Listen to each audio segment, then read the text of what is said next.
Okay. Okay. Um, okay.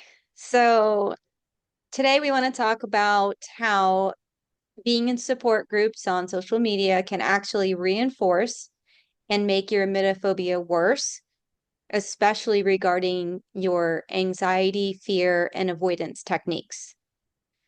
So one thing that we had just been talking about is that humans essentially are created for community and to talk to each other, to learn from each other. They tell stories. They like to talk through different things, which is probably why people feel pretty comfortable with things like therapy. But the question is it helpful? And we discussed that if these were actually helpful, then they would be getting smaller and smaller, or they'd be having a high turnover rate Yeah. because people would be getting well and they would be leaving. So they're not getting well. So why are they there? So I was going to ask you, what is the purpose and what do we get out of venting? I would say that almost kind of like what you just said. I think sometimes, depending on the kind of person you are, some people they just like to get things off their chest, out of their head. Um, People like to go to a friend and confide in them or a family member. Sometimes that feels nice, and not everybody's like that. Um, because you know that when you do that, when you go to the people will go to the person that they know is going to be comforting. Hmm. The person that they're gonna say, "Oh, it's okay, not a big deal, whatever." They're not gonna go to the person who's gonna give them tough love because they don't want to hear that. They're gonna Hmm. go to the person that's gonna be gentle and um like the shoulder to cry on. And so that while it feels nice, that's why we might be getting ahead of ourselves here, but that kind of leads into why the support groups are not helpful because all it's going to do is confirm that the person has, I don't know, let's say panic attacks, whatever. Confirm that yes, it is an all yes, panic attacks are awful. It's okay though. They yes, they are. They're terrible. I've had them too. So it's like you're giving this stuff more attention than it needs to get. They're probably going to say, "Hey, you know how I deal with them when I have a panic attack? I have a glass of wine, or I don't know, whatever." They're going to try to help you with unhelpful guidance. They're going to give you more ways to avoid these things rather than saying, "Hey, look, the truth is it's not happening to you. You're creating it." Nobody wants to hear that, you know. Um, I'm gonna reel this in because I'm getting too far ahead of ourselves. You just asked why do people like to what was it? Why do they like to Like, what do people, what do humans in general, why does it feel so good to vent? What is it about it that you just want to pick up the phone and be like, do you know what just happened to me at the post office today? I can't believe I was in line for an hour and then this happened and this. You're reliving it. You're giving more power away to this thing when you could have just left it where it was and gone about the rest of your day. Why do we pick up the phone? Why do we go on these groups? Why do we share things in this way? What do we get out of it? And is it truly helpful? Why don't we, and then earlier you said they want somebody that's comforting. And I think what you're saying is they don't want to be challenged, even if it's a very gentle challenge that even includes some validation. Like, I know that you're going through this thing right now, but is it really blah, blah, blah, blah, blah? Or, and you don't see that ever on those groups. You will never see that. And if somebody like me goes in there and says anything at all to challenge, it's like you get, it's like you're on the front line of a battlefield, essentially. People do not like it. They almost get verbally like violent towards Yeah. you. Yeah. They just do not want to hear it. So, what is it about Misery Loves Company? What is it about this community? And then also, this is a particular area that is unhelpful because we were saying that there are times that support groups can be helpful. So, when I was renovating my home, I joined a home renovation group, and you could go on there and ask them, like, what kind of caulk do I need for this kind of job? And what is the difference then between an emetophobic group and what I just mentioned? Oh my God, that's a really good question. It probably, God, it probably just comes down to their beliefs. People don't want to have their beliefs challenged. Think of people who were discussing politics. When somebody really cares about something, or they really believe in something, or not, let's not say cares. Somebody really believes in something strongly, they want to fight and defend it. If you went into like the renovation support groups, or if I did and I was like, what brand nails do you use? Nobody's gonna be like, oh, some people might, but they're not gonna like go nuts over $1 box of nails defending it because it's like it just who cares? It's just it's not a huge thing. But I think when you're talking about like mental health stuff and like what some people might think as their identity, they're Hmm. gonna fight you on it. This is no, Hmm. you don't get it, you don't get me, you don't understand, it's different, and whatever it may be. I think they don't want to have their beliefs challenged. And you also do look like an outsider. I don't know if there's some kind of Mm. uh like, oh, you're not a member of the tribe thing going on Oh, with your the way that we've our brains have evolved over years, but maybe that's part of it too. Like, no, we're here to complain. We're not here to fix. I mean, that's kind of a dramatic, like, whatever, but it might be that too. Like, you're an outsider. We don't want that. We're here to give advice on how to avoid things, and you're offering solutions. We don't want solutions. I don't know. yeah. I don't think they're quite aware that they don't want solutions.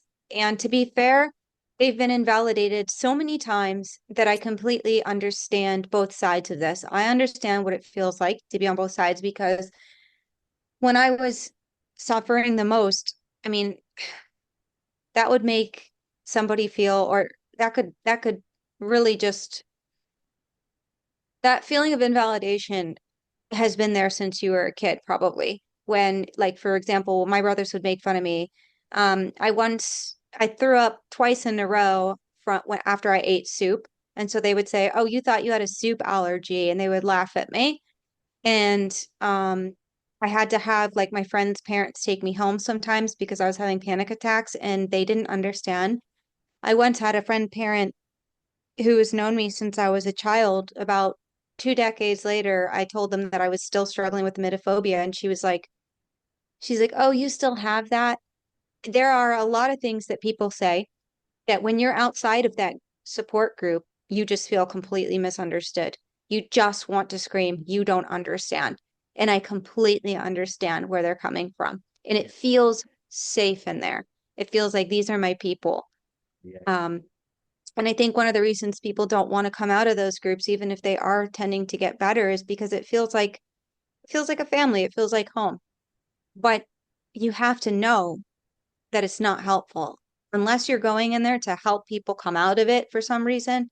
And usually, if they're there, they don't want to. It's not helpful. And we wanted to discuss some of those reasons. that's a good point because that makes me think of the whole like, yeah, obviously I want to get better, but people are afraid to take the first step because they would rather be with what they know and freaked Yes. out about it than give up control and enter the unknown area, even though that means possibly overcoming it. They don't know what's behind, they don't know what that means, they don't Yes. know how to get there. So it might be a touch of that too. I have People to don't, edit that out. people don't like change as it is, people. Yeah. Hmm. And when you've been so afraid and so diminished and so confused by having something all your life that nobody even knows what it is, and it has just ruined your relationships, your career, your school, your family. I mean, every aspect of your life, everything is limited and feels stolen from you. It's completely fair to understand why you feel that way. And why there's so much social anxiety with this phobia. People still, even though it's all over social media, still haven't heard of it, still think it's weird. I was talking to somebody in Starbucks the other day, and when I told him what it was, I was like trying to tell him about, the Thrive program. And then he's like, well, what did you overcome? And I almost felt like, I don't know if I want to, it wasn't that I didn't want to say it or that I was scared. It's just like, I thought, oh no, here I go again. I'll have to explain Yeah, all yeah, this yeah, over again. yeah. That's And it's like, understandable. yeah. And then I did. And he was kind of like, and I'm like, Well, nobody likes it, right? um, I'm okay with people saying that now. It doesn't make me like want to firebomb their house, as Rob says, but um, I don't know. It's just more frustrating that to have something affect your life so much that the rest of humanity doesn't even know what it is. It just feels so alone. So I do understand, and I was in many of these groups, so I can speak to it from experience. But Yeah, when I look at them now, it's just like so many red flags. And some of the recent encounters that you and I have had with people who are still in the thick of things has been almost just like very aggressive and at some points abusive. So why is that, you know? yeah. They, I don't know. I guess we're still trying to figure that out because it's such a, it like doesn't make sense. The only thing I can think of is that they are, when I say they, I mean the people in the support groups who are literally like, shut up, you don't know, you like whatever, is that they think that you're just there to sell them something. That's like the Yeah. one of the few things that I can think of. Um, Yeah. and I mean, even if that were the case, which it's not, we're passionate about doing it, but even if it were the case, I'm sure there are plenty of people who would be like, "Wait, what is this thing? What is this?" But the vast majority of people are like just mean, just flat out mean about it. It blows my mind. It blows my mind. They like get out of here. We don't want that. Like we're Yeah. here to suffer. Get out. Yeah. It's I horrible. uh I think I had told you for the record that I had just simply asked a survey question for one of my blogs. I was trying to gather some information and they wouldn't even let me post that. And I was like, wow. It wasn't even from my Thrive account. It was just me. And it's funny because they can mention every other form of therapy possible that has not worked for us. And I can unequivocally say that. Yeah, Um, Not that some of them don't have some value. I've seen some that have some value. Um, Maybe it's temporarily or things like that, but they don't get to the root of it. So yeah, I had a friend talk to me about like correcting her, oh, what is it? Her meridian. And then you have hypnotherapy, EMDR, which is essentially moving your eyes, rapid eye movement, things like that. Trans, what is it? Dialectical behavioral therapy, uh, transmagnetic stimulation therapy. There's a lot of therapies out there. Um, and there's some workbooks and things, but you're not going to see somebody get 90 to 100% better. yeah. You're just not going to see that. And So, so why? So, um, okay. So the number one thing that we see on these groups is that people are helping each other find better ways to avoid. So one of the principal um, behaviors that you're going to see in a phobia, and specifically emetophobia, is avoidance techniques. Why? Because if you believe that you can't cope with something, your only option is to escape or avoid it or to control it.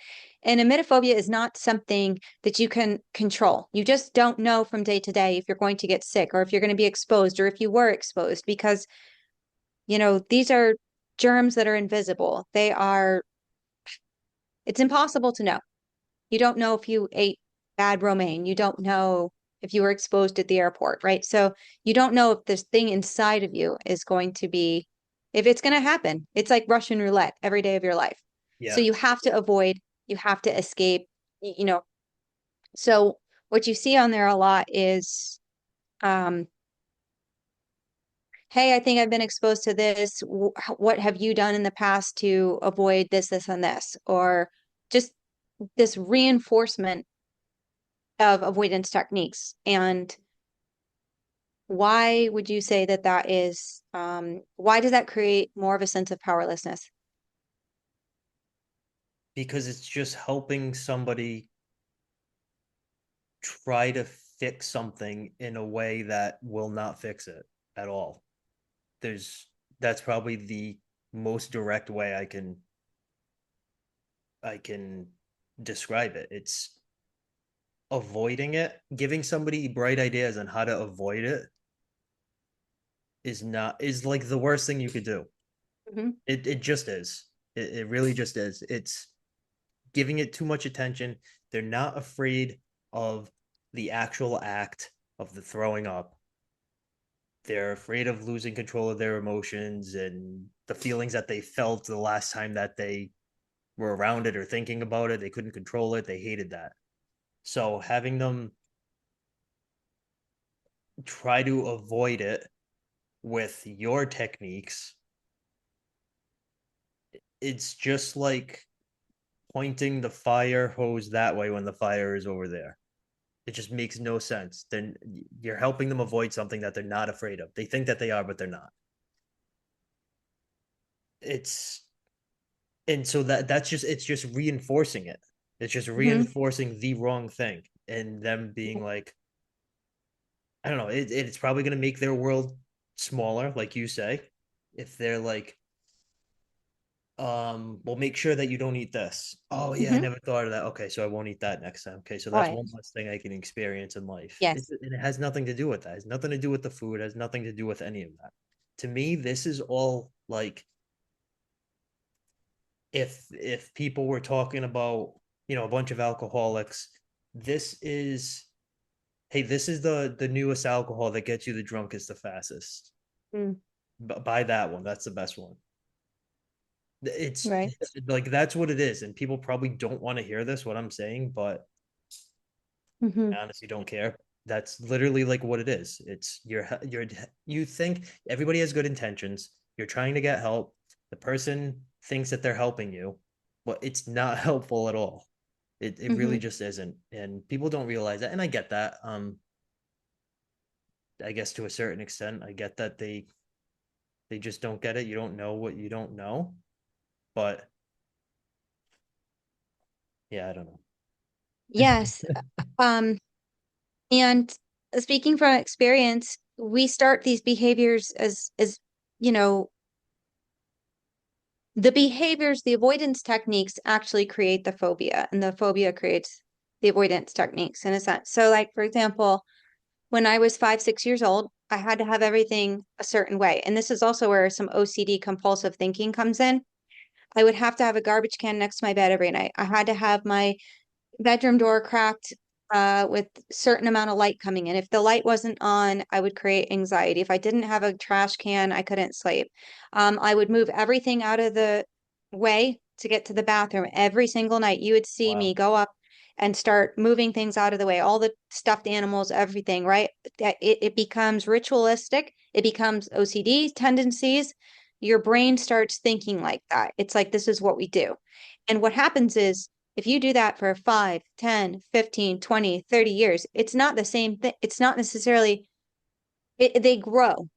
And like you said, that your world becomes smaller and smaller and smaller just by what you're doing to yourself. Oh, well, now I can't do this. Oh, that happened at the amusement park. No more amusement parks for me. Yeah. um, this once happened in the car, so I better not ride with anybody anymore. Mm. Or I always have to be in the front seat. Like that was my thing. And then so you're limiting and limiting and limiting, and you become more powerless because everything gets scarier. Everything starts to become a threat. Like Yeah. Yeah. Bella Ramsey even said, "Oh, even the air around me," because you're training your brain to just be in this hyper vigilant fear mode all the time. So then when you go into that group and someone says, "This happened to my child when they went to a like a trampoline birthday party," or one for me was I didn't want to be around kids if they had been in one of those like ball pits because they were just, you know, I learned how extremely germy ball pits were. And I was like, just stay away from me. At Yeah. some point, most emetophobes actually end up avoiding children altogether and definitely pregnancy because kids are petri dishes. So you're priming each other. You're priming each other. Somebody might say, all kids are petri dishes. Well, what happens to you? You start thinking that, right? Yeah. You're adopting everyone else's avoidance techniques. So not only was your world already limited and small to start with, you just took on all theirs and just shrunk it even more. And then your self-esteem's going to drop, your social anxiety is going to go up. You're not living anymore. You're just firefighting, which Yeah. is similar to what you were saying. Yeah. And I thought of something. I scribbled it down before. I think a lot of the reason that people get mad in these groups is because they cannot overcome this. Therefore, they want everybody else to not overcome it either. That's like when if somebody's successful and they resent somebody else and they're like, I wanted that job. That should have been me. You know what I mean? They feel like deep down, they feel like if I'm feeling like crap, I kind of want everybody else to also be feeling like crap. If I can't figure this out, I bet you that's a big part of it. Well, I think that comes back to that communal aspect that we like to have as humans. We want to feel accepted, understood, relatable, Yeah. because that's how our brains bond to each other. It's so incredibly important in a social setting. Yeah. And these people have not had that all their lives. And then suddenly they find a place where they have people. And it's like you said, it's almost a tribe. Yeah. And but in this sense, it's not good because you need somebody to challenge you. And we talk about that in, the manual because when it comes to collusive relationships and secondary gains, because they definitely have a really powerful impact on your recovery. And having somebody that's compassionate, empathetic, kind to you, but also going to challenge you and help challenge, most emetophobes have partner or a parent who is collusive. So, do you want to talk about what that means? Yeah. So, really just buying into all their thoughts and their beliefs and everything that they say to them with the intention of being supportive and nice and comforting. But the reality is it's doing the opposite of all those things. So, I think a good example would be the kid who falls down and scrapes their leg. The one parent who, in two separate examples, the one parent who might freak out and be like, oh my God, you're going to be careful. You're going to kill yourself next time. Oh my God. That kid is going to grow up thinking the world is a scary place. I got to be careful. I got to look left and right 50 times before I cross the street. They're going to grow up anxious Hmm. versus Right. the parent who's like, it's not that bad. Rub some dirt on it. It's fine. You're good. Just go. Right. Like, and that's what it is. If not to call parents out, but if you have that person in your life who is always just, yeah, yes, you're right. Oh my gosh, it is scary. Yes. Oh my God. Oh, it is the worst. It is the worst phobia. I can't even imagine. And yeah, we won't go to the restaurant. You said you can't go out we won't go to the restaurant. What can I do? We're only gonna eat rice? Okay, yes, Hmm. I'll just Right. cook rice every single night. We'll only Yeah, eat crackers. I'll exactly. we won't even bring meat into the house, whatever. That person, Yes. it feels like you're doing the right thing. It feels like you're helping the person. Everybody's happy, but really what that person needs is the tough love in one form or another. They need to be educated, and that's not what they're afraid of. They need to that's unhelpful. You're making it worse. You are unintentionally making it worse. You're giving it too much attention. It's solidifying the fact, yup, that's what it is. Hmm. Keeping the threat away. We're able to do that by only eating rice and crackers. Yup, that's the right thing to do, and it's not. It's Yeah. just not helpful. Yeah. You know what? And another point in that I was thinking of the other day is that the people around you are going to suffer because Yeah. say it's a spouse or a boyfriend or something like that, or a child or somebody that spends a lot of time with you. They are then limited. Oh, we can't go here. We Yeah. can't do this. You know, for example, with fear of flying, I know a lot of couples that have, now just because you can't go on crazy international flights doesn't mean that you can't live a pretty good life. Yep. But with emetophobia, if you're limiting your partner or child or parent to a life that is so constrained, whatever your limitations are going to be their limitations as well. So if Yeah. you can't go to an amusement park, your kid's not going to ever go, right? Yep. If you can't go, your partner never gets to go. And I think that's not really fair. And I think that we all have the responsibility to think about recovery in terms of the people around us as well, because they deserve to have a good life too. Yeah. So that's the frustrating thing is that when we're like, we can help you stop all of that, people just don't want to hear it Hmm. because they believe it's just me. I have this crazy, insane thing. Nobody understands it except the people in my little group. They understand it. That's why I love them. Right. Nobody else understands it. I'm screwed. Yeah. And anything that you're saying is probably magic. And I don't want to hear about it. And Yep. that's the frustrating part. It's like the extreme example, like you were just saying, the whole family, we can't go out, we can't do this, we can't enjoy life. And then when we're like, we can help you stop all of that and start living a great life like fast. And Hmm. people are like, get the hell out of here. That's frustrating. Yeah, I thought of an example while you were talking that I want to share. So, in the past, my parents were both somewhat collusive. My dad is just a teddy bear, he's just a sweetheart. And my mom has her own kind of struggles with anxiety, things like that. So, a lot of times when I needed, or when I was going through, like, I was exposed, for example, she'd be like, just come to my house, I'll take care of you. It's okay. But the other day, and I was telling Bobby this because it was an example of effectively what you're saying is they're not able to be exposed. If you're not able to be exposed, micro exposed, as I like to call it, then you become, if there's a scale of powerlessness and powerful, it just moves you this direction. The more you micro expose, the stronger you get. So they're not helping you. So the example I gave to Bobby the other day when he asked me how I was doing, I didn't say, "Oh, I never have an emetophobic thought ever again." I said, "Here's what I do, and here's an example of something that happened to me." So they all wanted to go out on the boat, my family.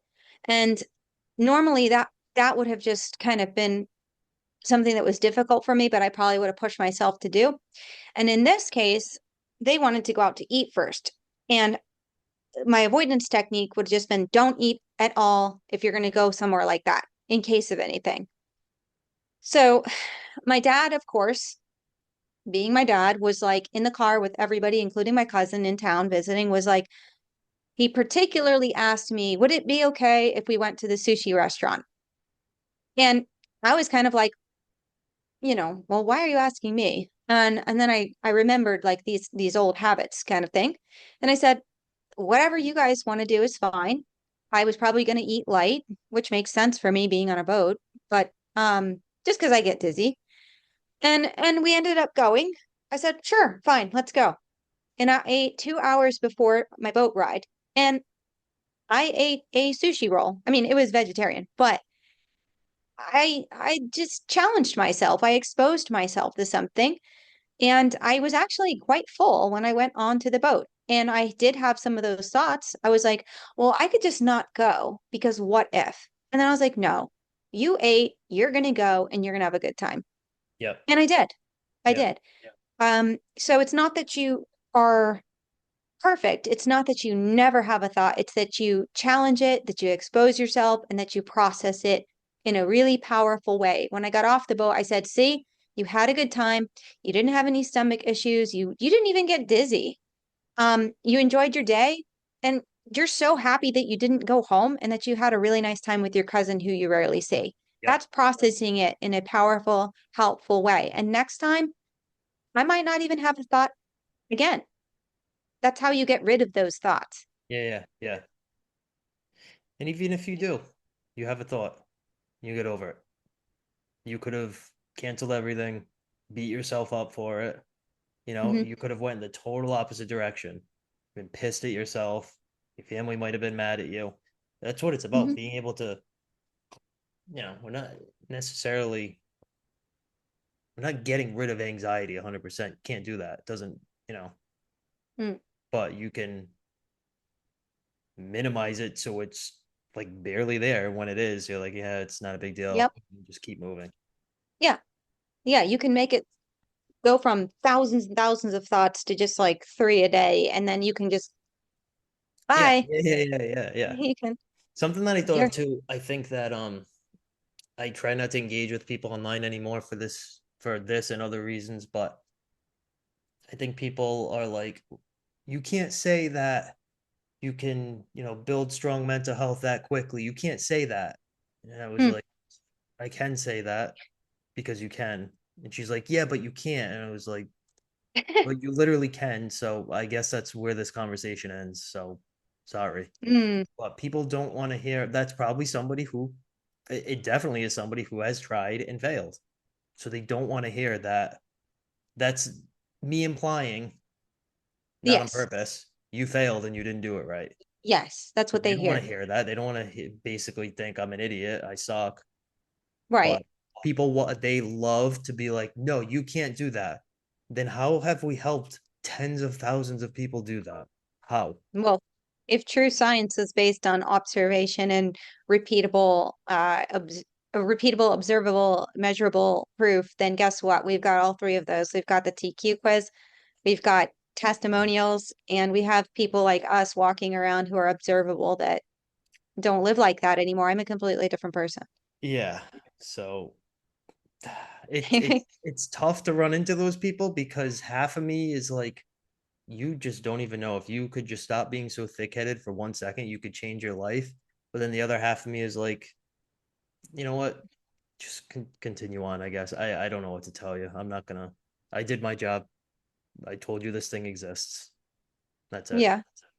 Well, I don't think that they're stupid or thick-headed or like, I'm not saying you said that. I'm just saying I don't think it's a matter of intelligence. I don't think it's a matter of No, definitely not. stubbornness. I think it's a sense of hopelessness. It reminds me of the Yeah. dog getting shocked. And I know exactly how that feels. It's like, oh no, here we go again. Another program, Yeah. another cure, another, oh, you guys came up with blah, blah, blah, blah, blah.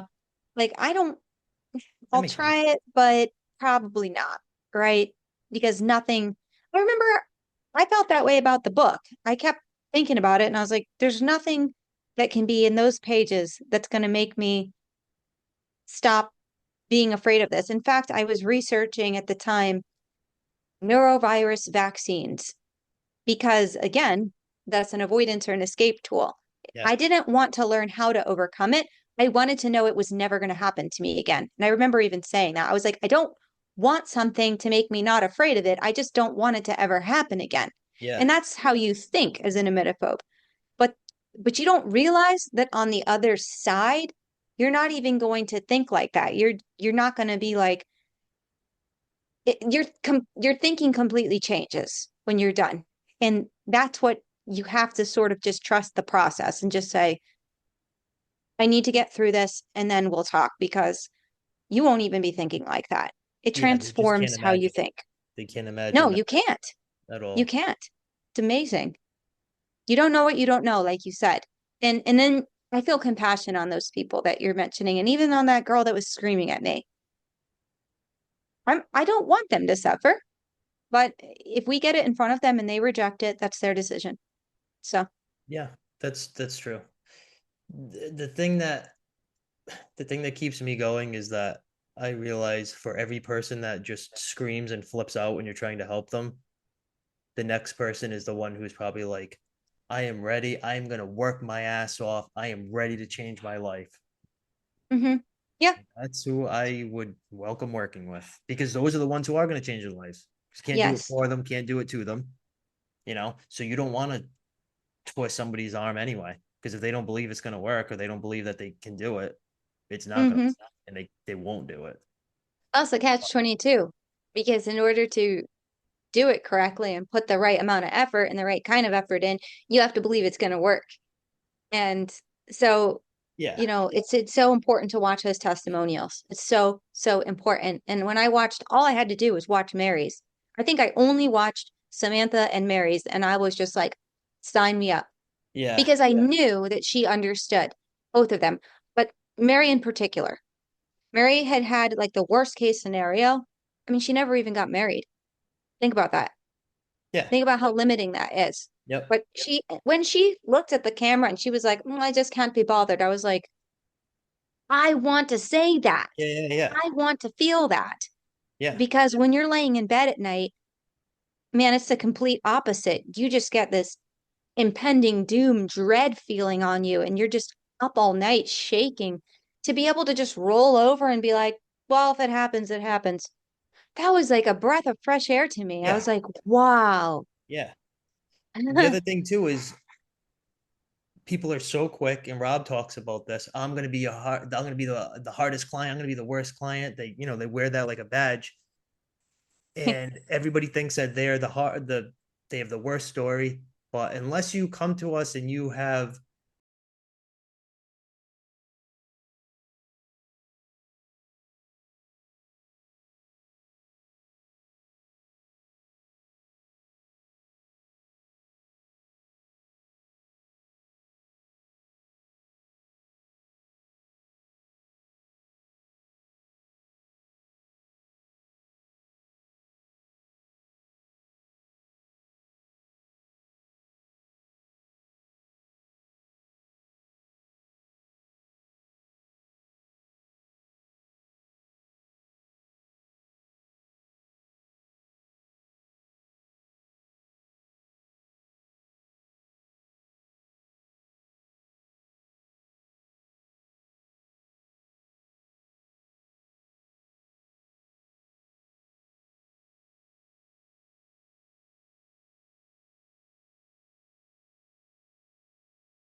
some unhelpful ways of thinking. I'm Yeah. gonna I'm Yeah. gonna pause this. Give me 1 second because